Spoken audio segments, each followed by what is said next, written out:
Bonjour tout le monde, bienvenue une fois de plus, c'est Chanson Gonga Georges. Aujourd'hui, dans cette vidéo, je vais vous montrer comment est-il possible de pouvoir archiver vos configurations ou bien avoir une idée de tout ce que vous avez pu faire sur votre routeur. Dans le cadre de la supervision, beaucoup plus, on fait recours à un serveur syslog. C'est un serveur où vous pouvez envoyer vos logs. Mais ici, il est question de vous montrer que cette fonctionnalité est inclue dans le routeur et ça vous permettra de sauvegarder tout ce que vous pouvez faire comme manipulation, toute modification qui se passera sur le routeur.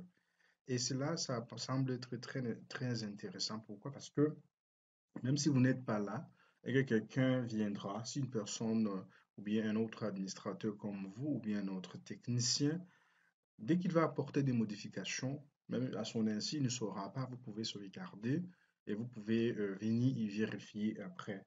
Alors, sans plus tarder, j'ai un routeur ici dans Genèse 3. Je vais lancer pour vous montrer comment on fait la configuration. J'attends un peu qu'il me donne cette interface. OK, je vais essayer d'agrandir un peu. OK, j'agrandis jusqu'à ce niveau. OK. Donc, l'objectif, c'est de pouvoir sauvegarder, de pouvoir archiver tout ce que je vais faire comme configuration sur le routeur. Je passerai en mode configuration et je vais dire archive. Je valide et après, je vais dire log conf. Je valide et puis je vais dire logging maintenant enable. Je valide. Et quand je valide comme ça, c'est fort possible que je puisse aussi définir la taille, c'est-à-dire la taille de la mémoire RAM qui sera utilisée pour sauvegarder ça. Je vais dire logging et puis je vais dire size. Je donne par exemple 1000 pour que ça puisse devenir quand même consistant. Et si vous voulez, vous pouvez même envoyer vos configurations vers un serveur syslog. Alors dans mon cas, je n'en ai pas le serveur syslog, mais vous pouvez faire notify. Et puis vous allez, si vous tapez un point d'interrogation, vous verrez syslog. Donc vous pouvez envoyer vers un serveur syslog si réellement le serveur syslog est activé. Maintenant, ce que vous devez savoir, à chaque fois, on peut faire des configurations, on peut apporter des modifications, comme je le disais, mais on peut aussi créer des utilisateurs. Et quand on crée les utilisateurs, souvent, on leur donne même leur mot de passe. Ça veut dire que c'est fort possible aussi que vous sauvegardez des mots de passe dans des configurations, mais ce qui n'est pas beaucoup vraiment nécessaire si quelqu'un d'autre saura que vous avez pu faire cela.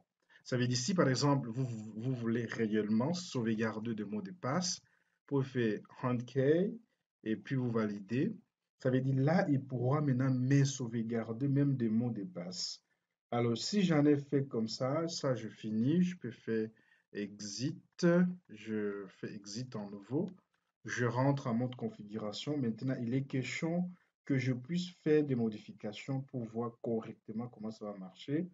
Et cela, je vais dire, je vais créer par exemple interface loopback 0. J'attribue l'adresse à cette interface. Je donne 1 par exemple, 1, je donne 255.255.0. Et après, je vais dire no shutdown. Certes, je sais que c'est déjà une interface qui est virtuelle, inutile parfois de faire ainsi. Alors, je pourrais aussi faire user. Donc, je vais faire username, je vais créer un utilisateur, je donne le nom, je dis password. Ici, je n'ai pas précisé le niveau, ce n'est pas nécessaire.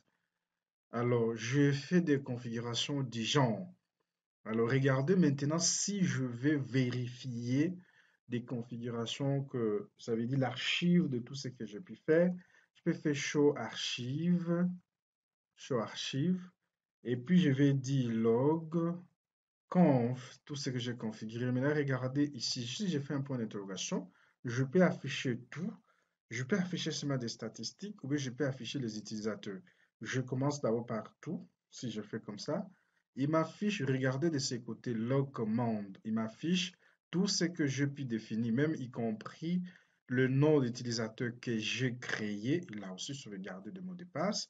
L'interface, dans dit tous les commandes, presque presque tout ce que j'ai à taper, ça s'affiche ici, ça veut dire il m'a sauvegardé. Et cela même si quelqu'un venait à votre insu, il peut faire des configurations, tout ce qu'il peut faire, ça va être sauvegardé.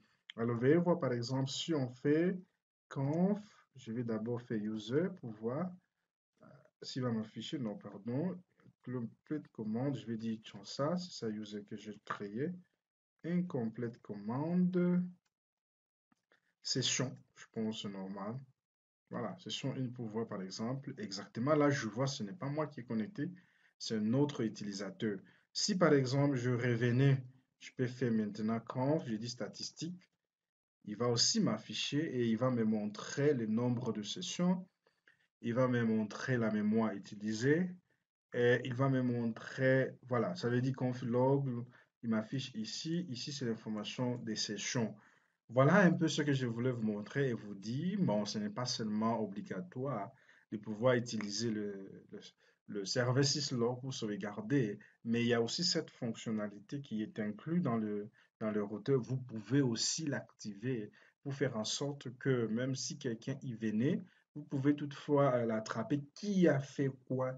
Qui a apporté des modifications sans pourtant faire recours à un serveur syslog?